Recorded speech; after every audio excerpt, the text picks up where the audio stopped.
আল্লাহ বললেন আমার অনেক সুন্দর সুন্দর নাম আছে, অনেকগুলো গুণবাচক সুন্দরতম নাম আছে। তোমরা এই নামগুলো ধরে আমি আল্লাহরে ডাকো, আর যারা আমি আল্লাহর নামের বিকৃতি ঘটায় তাদেরকে তোমরা বর্জন করো। আর তারা দুনিয়াতে যা করেছে আখিরাতের ফল তারা ঠিকই পাবে। সুবহানাল্লাহ বলো। আল্লাহর অনেক সুন্দর সুন্দর নাম আছে, এগুলো ধরে ডাকতে বলা হয়েছে। আর যারা আল্লাহর নামের বিকৃতি করে তাদেরকে বর্জন করতে বলা হয়েছে। আপনি আল্লাহর নামের জিকির যখন করবেন, আপনি আমার আল্লাহর নামের বিকৃতি করতে পারবেন? বারোয়াখালীর ভাইরা বুঝে থাকলে আওয়াজ দেন। আল্লাহর নামের বিকৃতি করা যাবে? আপনি যখন জিকির করবেন স্পষ্ট শব্দে আল্লাহর নামটা বোঝা যেতে হবে।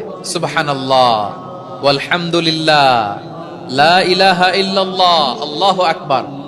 একসাথে মিলিয়ে করেন অথবা আলাদা আলাদা করেন, অথবা শুধু আল্লাহ আল্লাহ এই নামের জিকিরও যদি করেন স্পষ্ট বোঝা যাইতে হবে। আল্লাহর নামের বিকৃতি করা যাবে, কিন্তু আল্লাহর নামের বিকৃতি করে জিকির এদেশে আছে না নাই? আছে। দেখবেন জিকিরের মধ্যে হুই হুই হুই হুই হুই এরকম করতেছে, আছে না নাই? সবাই মিলে লাফাচ্ছে, দফাচ্ছে, মাথা ঝুলাচ্ছে, আর কি কি যেন বলে, ওইটার মধ্যে আমি আল্লাহর নাম খুঁজে পাই না, এরকম আছে না নাই? হ্যাঁ, হই হই করে কিম্ভূত কিমাকার অদ্ভুত আওয়াজ করে তারা জিকির করে, সেখানে আল্লাহর নাম নাই। এই জিকির আল্লাহর কাছে গ্রহণযোগ্য হবে? আল্লাহ বলেন ওয়াযারুল্লাযীনা ইউলহিদুনা ফি আসমাইহি, খবরদার আমার নামের যারা বিকৃতি ঘটায় তাদেরকে তোমরা বর্জন করো। এজন্য জিকির যখন করব সুস্পষ্ট ভাবে আল্লাহ তাআলার নাম সেখানে থাকতে হবে, ঠিক কিনা বলেন? আবার আল্লাহ বলেন যেমন মনে চায় তেমন জিকির তোমরা করো না। ফাযকুরুল্লাহা কামা আল্লামাকুম মা লাম তাকুনু তা'লামুন। তোমরা জানতে না, আল্লাহ তোমাদের জানিয়েছেন কেমন করে আল্লাহর নামের জিকির করতে হয়, যেমন আল্লাহ শিখিয়েছেন তেমন করে আল্লাহরে ডাকো, ঠিক কিনা বলেন?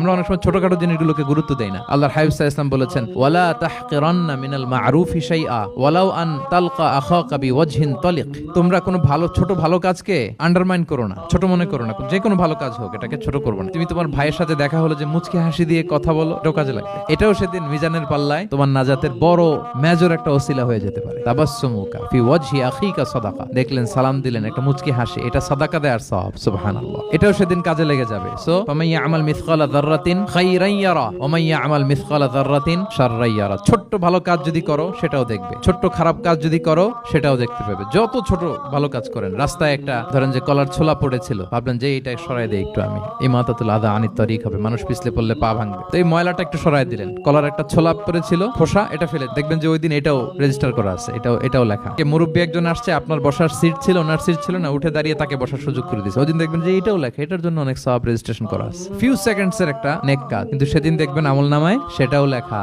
কারোর ব্যাপারে এর ব্যাপারে ওর কাছে যে কান ভারী করছেন, ফেসবুকে একটা বাজে কমেন্ট করে দিয়েছেন, দেখার কেউ নাই, ধরার কেউ নাই, দিলাম একটা গালি, দেখবেন যে ওই দিন সব একেবারে ক্ষুদ্র থেকে ক্ষুদ্রতর অনুপরিমাণ খারাপ কাজ ভালো কাজ আল্লাহ সুবহানাহু ওয়া তাআলা তিনি সেদিন আমল নামায় সব তুলে রাখবেন।